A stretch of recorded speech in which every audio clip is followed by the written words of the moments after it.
I Cheerfully Refuse was nominated for the Goodreads Choice Award for Science Fiction in 2024. It lost to Ministry of Time. Should you put this on your TBR or should you cheerfully refuse?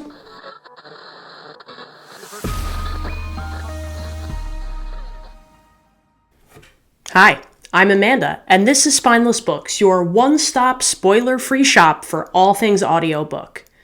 I Cheerfully Refuse is falling into an interesting category for me. Usually my reviews are 8 or 9 weeks behind when I actually read the book.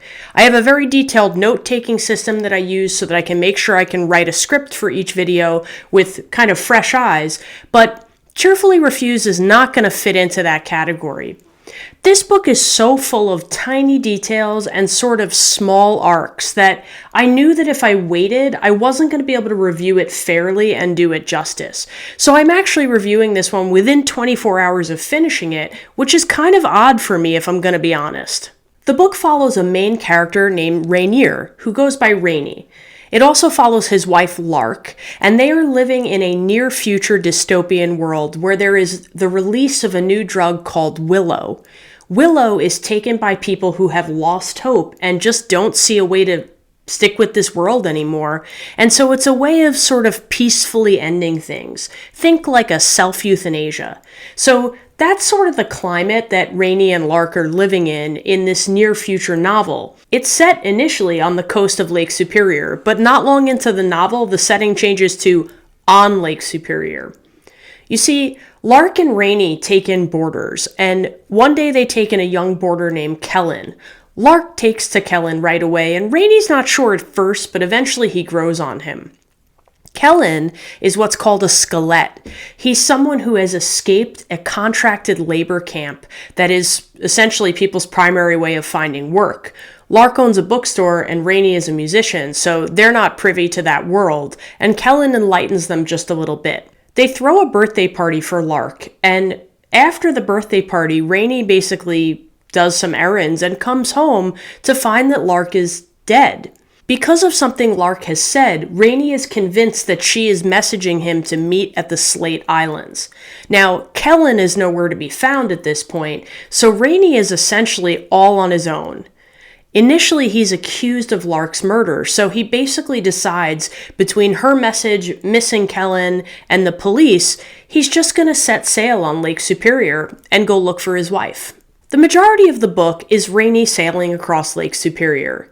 In a weird way, it's a little bit like Homer's The Odyssey, with the big difference, however, being that The Odyssey has Odysseus facing massive conflicts and major obstacles that are sort of epic in proportion, hence the epic poem. But Rainy's obstacles are not like that. They're much smaller and much less significant and much less eventful. In fact, that would be my critique of I Cheerfully Refuse.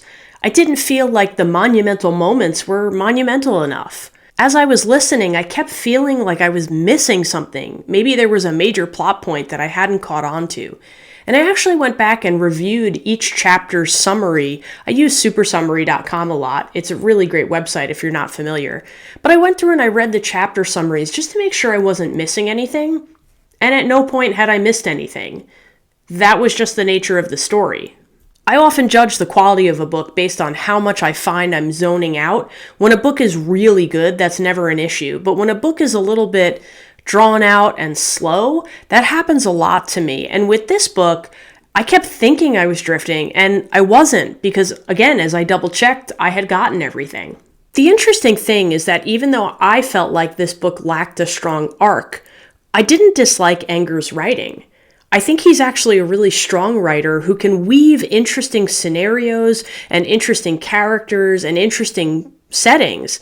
I just felt like the conflict was sort of missing for me from this book.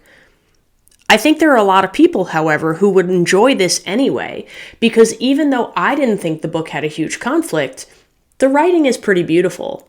And I'm actually surprised that I didn't really love the book, because I often love books where the writing is stunning and there isn't a whole lot of a plot. But in this case, I don't know, it just didn't connect for me. I just felt like this one had too little of a plot for me. In fact, I've looked at some of the descriptions of his other book, Peace Like a River, and it feels like it's probably going to be the same, so maybe I will pass on his books. I'm not really sure. The book was successfully narrated by David Aaron Baker, who did a great job, but didn't necessarily enhance the writing with a ton of inflection. Again, just to make it clear, it was the nature of the writing that allowed my focus to drift, not the narration. David Aaron Baker did a good job here. I just felt like the long passages of description lost me a couple of times, even though, again, I did take in everything in the end. This is an odd one for me because I don't want to tell you this is a bad book. It's not.